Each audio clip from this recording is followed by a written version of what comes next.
Afinal, quem somos? Capítulo 14, quinta parte. As opiniões dos sábios. Alemanha. Antes de lançarmos as vistas para os trabalhos espiríticos da Alemanha, merece especial destaque o nome de um dos seus maiores filósofos e dos mais conhecidos no mundo, Hans Ritschl. Formando em Medicina e Ciência e em Direito, regia até antes da Guerra de 1939 a cadeira de Filosofia da Universidade de Leipzig.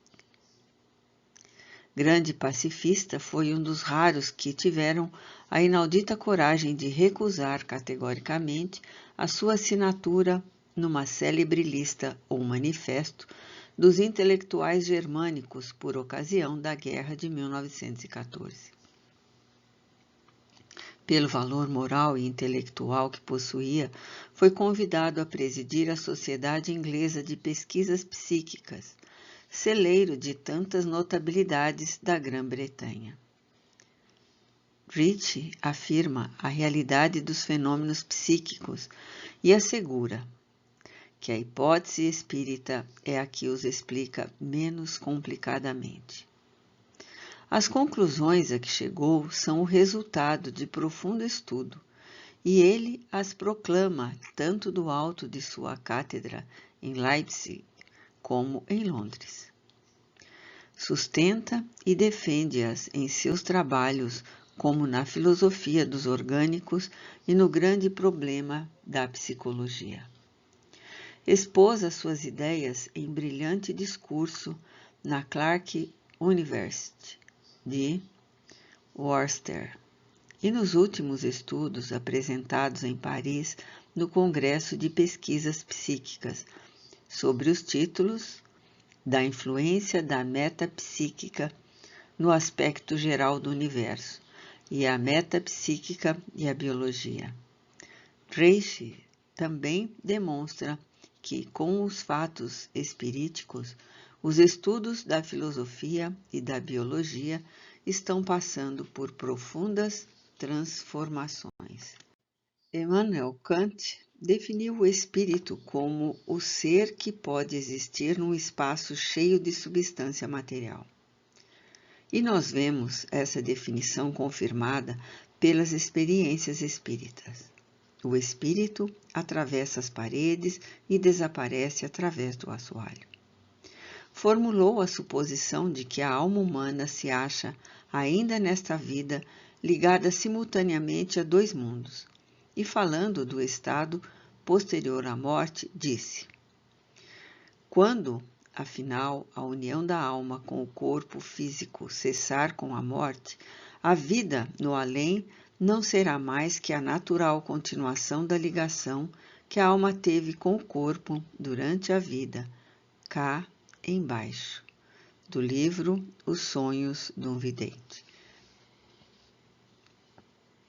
O barão Karl du Prele foi um dos maiores pensadores modernos e um dos mais súbitos devassadores do incógnito. Era oficial do exército e doutor em filosofia pela Universidade de Tübingen, em companhia do professor Lombroso, Schiaparelli, Chiaia, Brosfério, Hermácora, Richer e conselheiro Aksakov, participou das célebres experiências realizadas em Milão em 1892.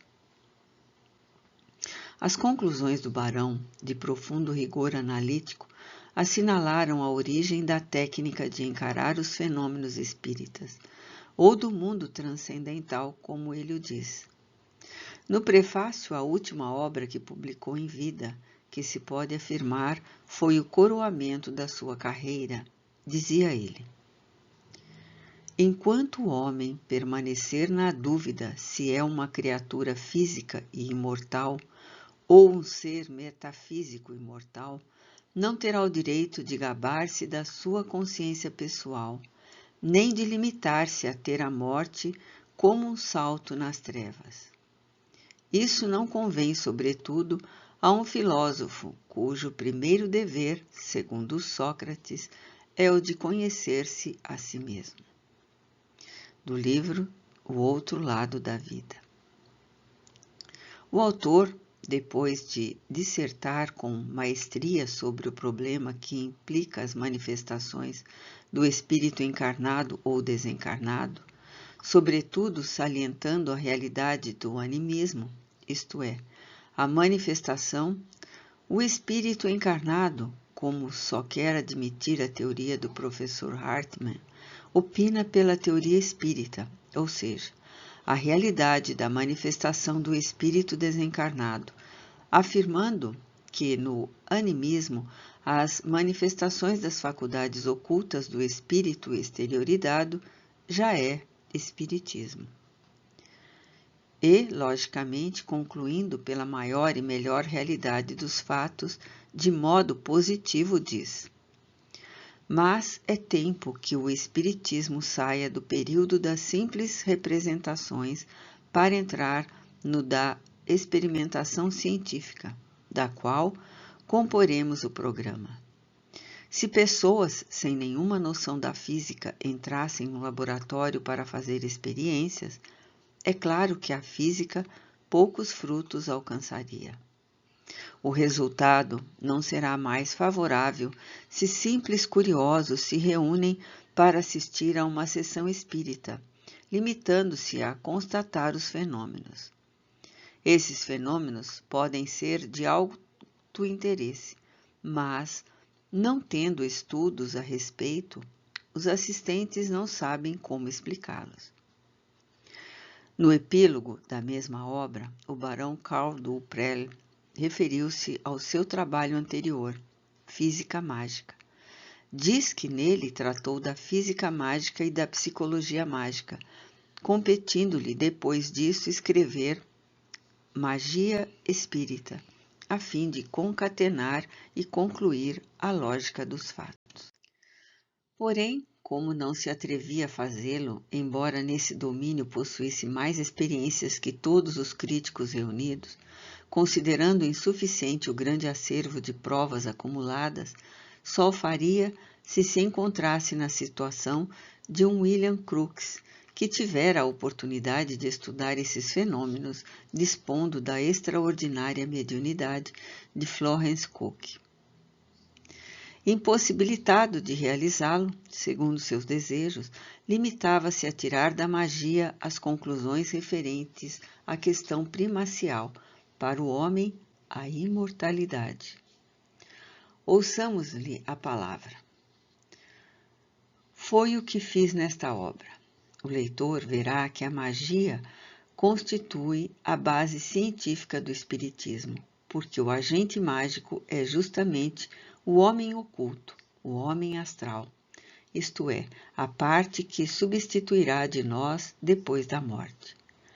O problema da magia, portanto, é no fundo o mesmo da imortalidade. Ambos se submetem à mesma condição, a exteriorização do homem oculto, o psiquismo, a libertar-se do físico. Essa separação se dá parcial e provisoriamente por meio da magia, e total e definitivamente pela morte. A última palavra da magia, o corpo astral, torna-se a primeira palavra da imortalidade do espiritismo. O corpo astral, com a sua consciência transcendental, é, nos dois casos, o agente tanto nas funções ocultas dos vivos, como no caso normal dos fantasmas espíritas. Na magia dos vivos, essas funções se operam sem o concurso do corpo físico, e no espiritismo, sem a posse de um corpo terreno. As forças psíquicas do homem são, por consequência, idênticas às dos fantasmas espíritas e submetidas às mesmas leis e condições.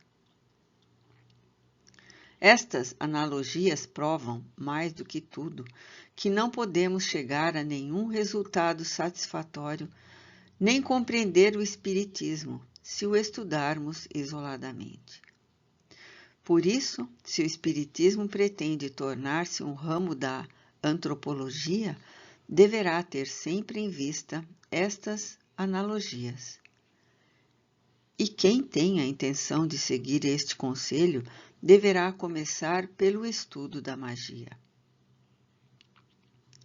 Publicou A Doutrina Monística da Alma, a Psicologia Mágica, a Psicologia Experimental, Estudos no Domínio das Ciências Ocultas, o Espiritismo, Lucidez e Ação à Distância, A Descoberta da Alma, História da Evolução do Universo, a Filosofia Mística, a Descoberta da Alma por meio das Ciências Ocultas, a Magia, Ciência Natural, o Outro Lado da Vida, Física Mágica.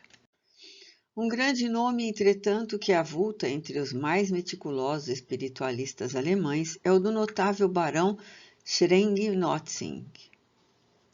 Minucioso pesquisador, fez que desfilassem pelo seu gabinete de experiências as maiores notabilidades da língua alemã e universitários de países vizinhos. Médico notável, foi discípulo de Hartmann e Duprel.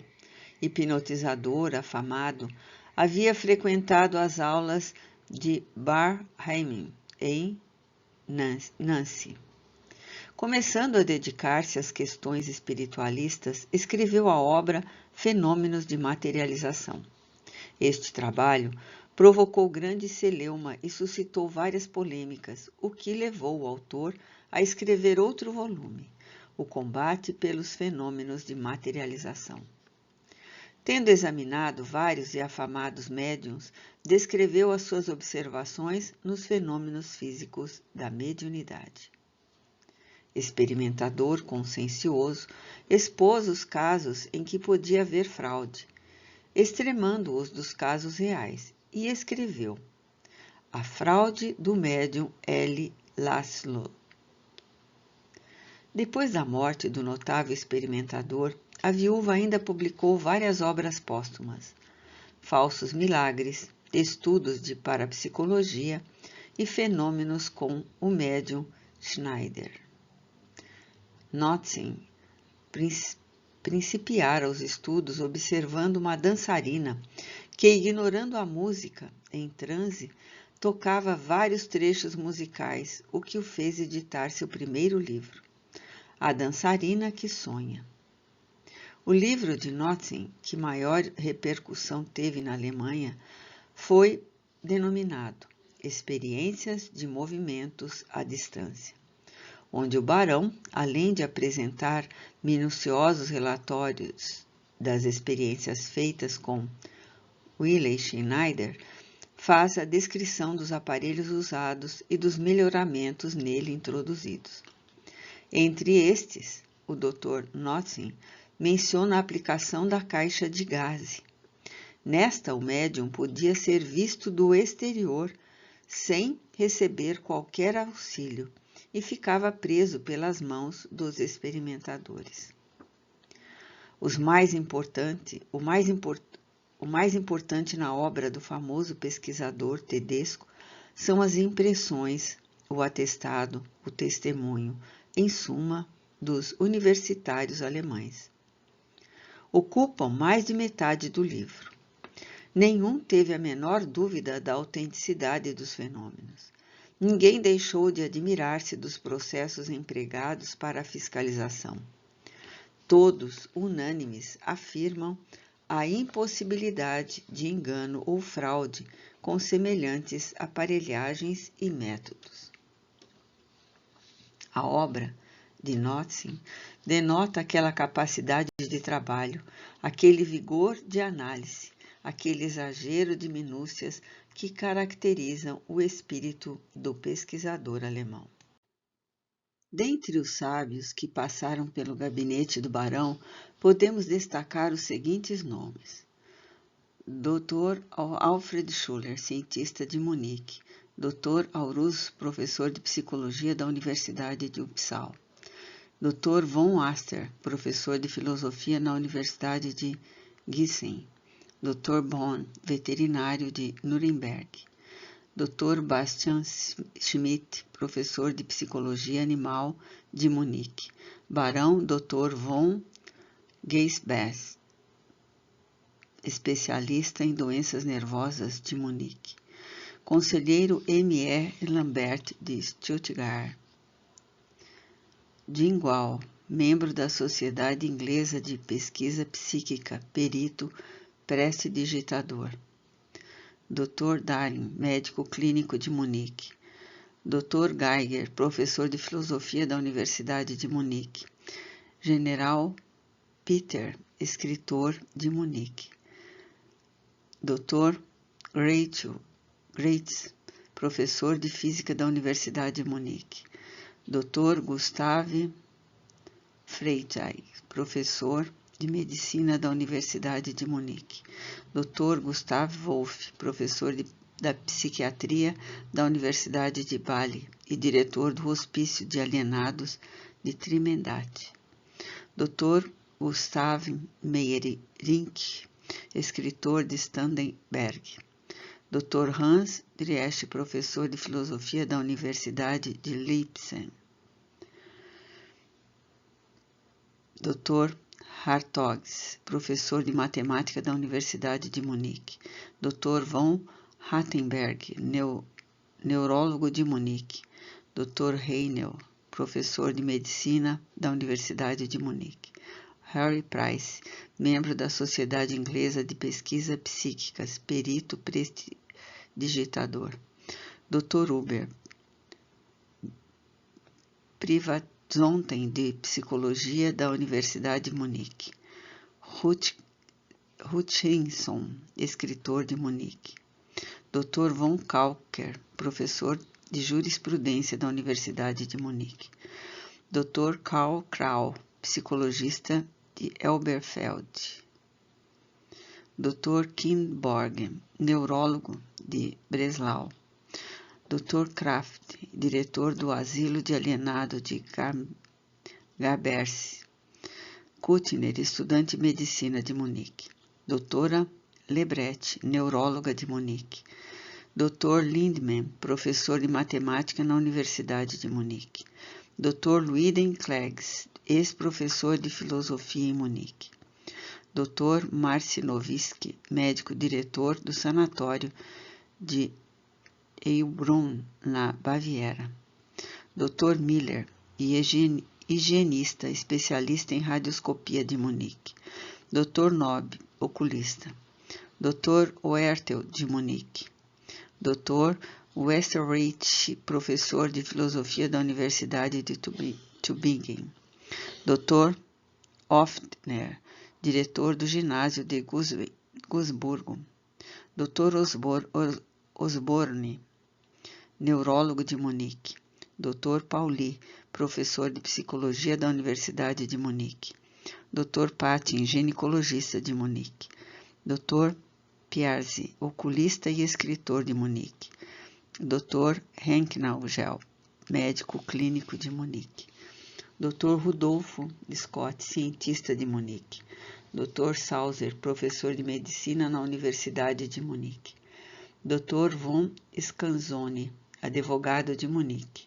Dr. Schmidt-Nauer, ex-professor de filosofia da Universidade de Heidelberg. Schiller, bibliotecário nacional de Berna, Suíça. Dr. Tischner, oculista em Munique. Dr. Troimer, diretor da seção de doenças nervosas nos estabelecimentos St. George's, em Hamburgo. Dr. Vanino, professor de química na Universidade de Munique. Dr. Windstart, professor de química na Universidade de Munique. Dr. Windersheim, conselheiro privado, professor de anatomia da Universidade de Friburgo. Dr. Willy Seidel, escritor de Munique. Dr. Wittenberg, neurólogo de Munique. Dr. Zimmer, professor de zoologia da Universidade de Munique. Publicou Fenômenos de Materialização. O combate pelos fenômenos de materialização. Fenômenos físicos da mediunidade. A fraude do médium L. Laszlo. falsos milagres, estudos de parapsicologia, fenômenos com o médium Schneider, a dançarina que sonha, experiência de movimentos à distância. Maximiliane Pert, professor na Universidade de Berna, no seu livro Os Fenômenos Místicos, que a princípio combatia os fenômenos espiríticos, sustentando a tese de que eles emanavam dos médiuns sem concurso nenhum dos espíritos. Todavia, depois de longa experiência, certificou-se da realidade dos fatos e confessou em escritos ulteriores. Publicou Os Fenômenos Místicos da Vida Humana, o Mundo Visível e o Mundo Invisível. Espiritualismo. Em 1921, o professor Rudolf Lambert editava a prestimosa obra sob o título Fatos Misteriosos. Nela declara que começamos agora a prestar atenção a fenômenos cujo alcance para a concepção da vida e do mundo e amplitude dos horizontes científicos deixa atrás de si todas as manifestações até aqui conhecidas do espírito humano. Lambert prestou admirável serviço à parapsicologia, como se denominam os estudos espiritualistas na Alemanha, dando à publicidade uma edição crítica da célebre obra A Vidente de Prevortes, de Justinus Kerner, onde este médico estuda a mediunidade de Frederica Kauf, trabalho que mereceria capítulo especial. Com a bagueta divinatória, preocupou-se o conde Karl von Klinckostrom, que escreveu a bagueta divinatória como problema científico. O estudo do médium Megalis, que interessou e preocupou muitos espíritas escandinavos, fez com que a literatura germânica se enriquecesse com duas obras do professor Ubaldo Tartaruga, Telepatia e Retroscopia Criminais, e a médium clarividente Megalis, na Suécia.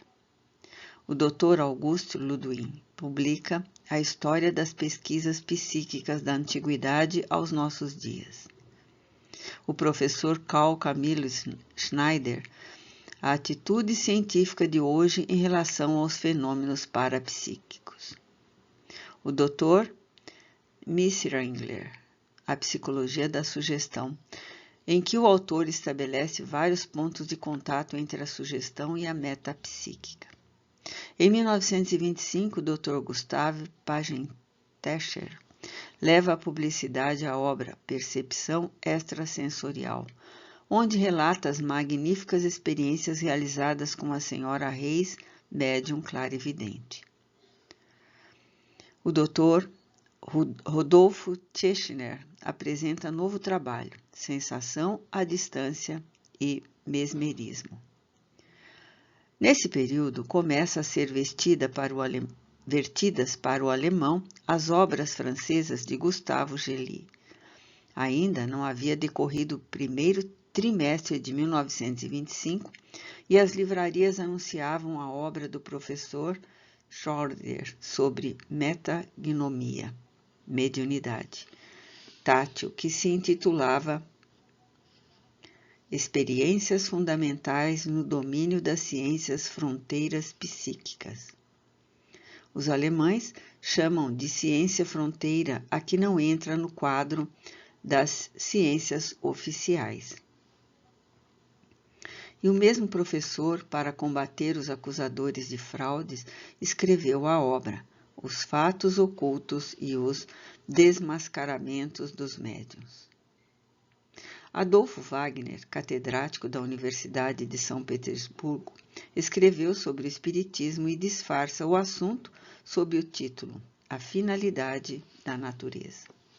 Quase ao mesmo tempo, surgem em idêntico gênero 3 importantes obras: Estudos de Parapsicologia, de Karl Gruber, professor de Zoologia da Escola Superior de Técnica de Munique.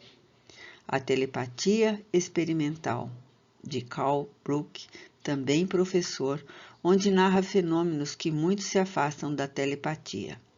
E a Força Magnética do Homem, e a prática do magnetismo terapêutico, do Dr. Ludwig Lask. O Dr. Karl Blackler, catedrático de Química de Viena, editou O Oculto sob o ponto de vista das ciências naturais. O Dr. Ubaldo Tartaruga publicou mais uma obra em 1928, Os Milagres da Hipnose. E o Dr. Max Kemerit, uma sessão com o médium Silbert. Como em 1921 o Dr. Rudolf Tschirner, experimentador de grande mérito, adquirira notável êxito com sua obra Introdução ao Ocultismo e Espiritismo, e esgotada rapidamente, a edição reimprimiu-se em 1924. Compõe a obra um resumo crítico e uma exposição elevada dos fatos observados naquele terreno.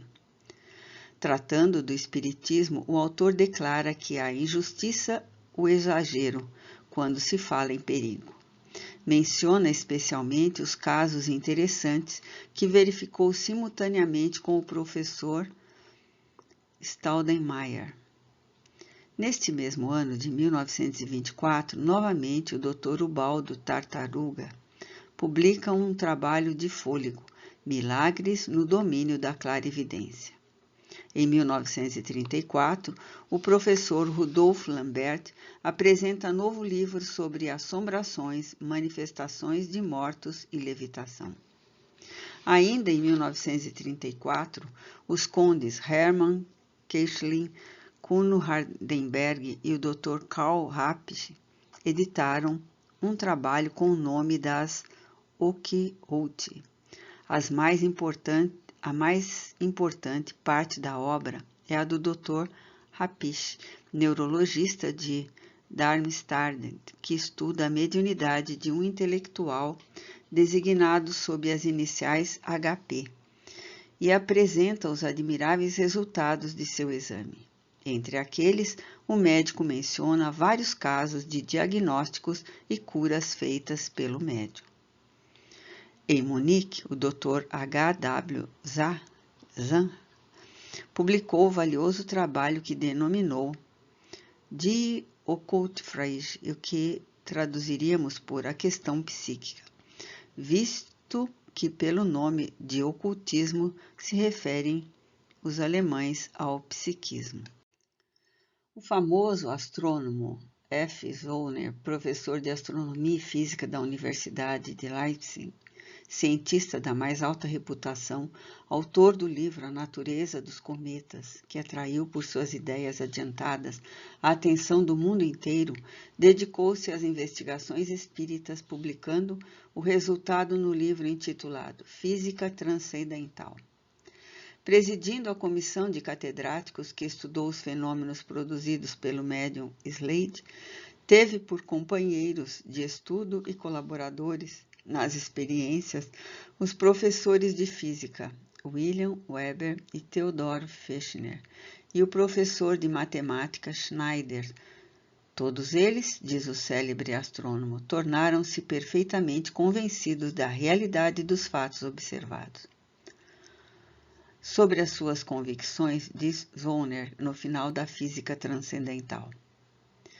Adquiri a prova da existência de um mundo invisível que pode entrar em relação com a humanidade. O professor Theodor Fechner, depois de várias observações, afirma a sua convicção na existência de seres transcendentais, segundo o livro que publicou, Filosofia do Misticismo. O Dr. Julien Ochorovitch, professor de psicologia da Universidade de Lemberg, que na Itália tivera a oportunidade de presenciar os fenômenos espíritas produzidos pelo médium Eusápia Paladino, fez constar sua opinião favorável no Correio de Varsóvia e na Gazeta Semanal Ilustrada. E o professor declara: quando me recordo de que numa certa época eu me admirava da coragem de William Crookes em sustentar a realidade dos fenômenos espíritas, Quando reflito, sobretudo, que lia suas obras com o sorriso estúpido que iluminava a fisionomia dos seus colegas ao simples enunciado destas coisas, eu coro de vergonha por mim próprio e pelos outros. Dr. Hans Rich, professor de filosofia da Universidade de Leipzig, afirmando que o materialismo científico é impotente para explicar as atividades da vida, sustenta que a telepatia, a clarevidência, a premonição, etc., são manifestações que consistem também de algo mais que guia e dirige a matéria. O Dr. Turing, professor da Academia de Genebra, membro da Sociedade Física e de História Natural, publicou um folheto que descreve as experiências realizadas por M. Gasparin e as que ele mesmo empreendeu com vários amigos íntimos. Afirmando que os fenômenos eram reais, ele diz: sua realidade está estabelecida, e acrescenta: não podendo demonstrar sua impossibilidade a priori, ninguém tem o direito de tratar de absurdo os testemunhos sérios que os afirmam. Os professores Hoefler e Goldsmith foram ardorosos defensores da teoria espírita. Em carta dirigida à Sociedade Dialética de Londres, Camilo Flammarion deles informava: a teoria espírita foi aceita por muitos distintos sábios, entre os quais se destacam o professor Hoefler e o eminente autor de História da Química e da Enciclopédia Geral, e o laborioso pesquisador no campo dos descobrimentos astronômicos, cuja morte deploramos recentemente, o professor Hermann Goldschmidt, ao qual se deve a descoberta de 14 planetas. Podemos ainda incluir na lista das opiniões dos sábios alemães os seguintes nomes: o famoso médico Dr. Cyriax, autor do livro Como Eu Me Tornei Espiritualista; o grande Reichenbach, os sábios Ulrich e Braun, o professor C. Luyden e inúmeros outros. Vamos, porém, interromper as opiniões dos sábios alemães para apontarmos a dos italianos.